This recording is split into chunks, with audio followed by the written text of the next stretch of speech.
Donald Trump dismantled US aid. So, what could be the alternative to this? How do you view the US aid funding pause and outrage from its beneficiaries, with Trump and Musk portraying themselves as exposing and cleaning the system? Is it really a takedown, or have they already built something more powerful in house, perhaps AI, to replace it? Would they truly dismantle an asset like US aid without a larger strategy in pay? US aid was one of the most important things for the US power projection activities and to achieve various objectives. Now Trump has shut it down. What could be its alternative in the future? So would you, if you have this powerful tool at your disposal, would you dismantle it? Why would you do that? Yeah, you would do it only if it is not serving the purpose and it's actually harming you.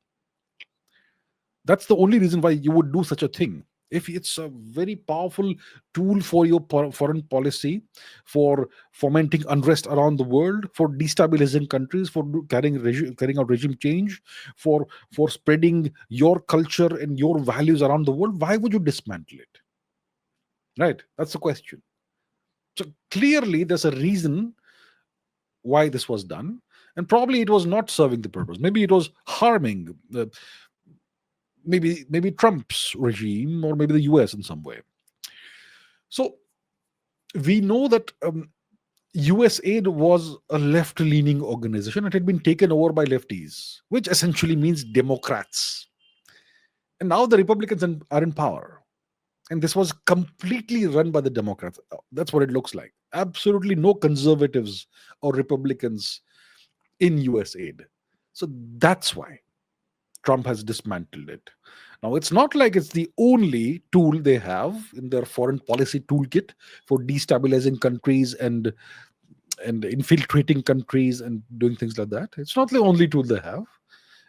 They have so many other such organizations. The National Endowment for Democracy. What a wonderful sounding name. That's another such organization they have for carrying out the same activities. You know, industrial scale Christian conversions and regime change operations and you know creating a class of traitors in a country who will work for the US against the interests of their own country and so on, infiltrating academia, all these things.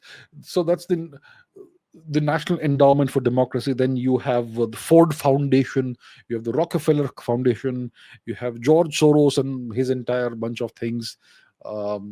You have Oxfam, and so much more. So they've got a whole array of other organizations that can do the same things.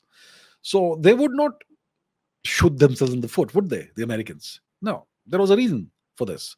So there'll be outrage from its beneficiaries and so on. But those beneficiaries that really matter to the US, they will be taken care of. Their funding and their uh, whatever benefits they were getting from the US will be rerouted through some other organization. Okay. Uh, so yeah. So USAID, the dismantling of USA doesn't mean that US foreign policy is going to completely take a 180-degree U-turn. No, it doesn't mean that. It's just house cleaning, and it's about making. See, what they're doing is they're making the US governance and foreign policy or machinery, etc. They're making it leaner and meaner and much more effective. So they're going to cut out the bloat by getting rid of these useless organizations or counterproductive organizations, and they're going to then rechannel all those energies and everything else into other organizations, and it's going to get even more dangerous for for the target nations.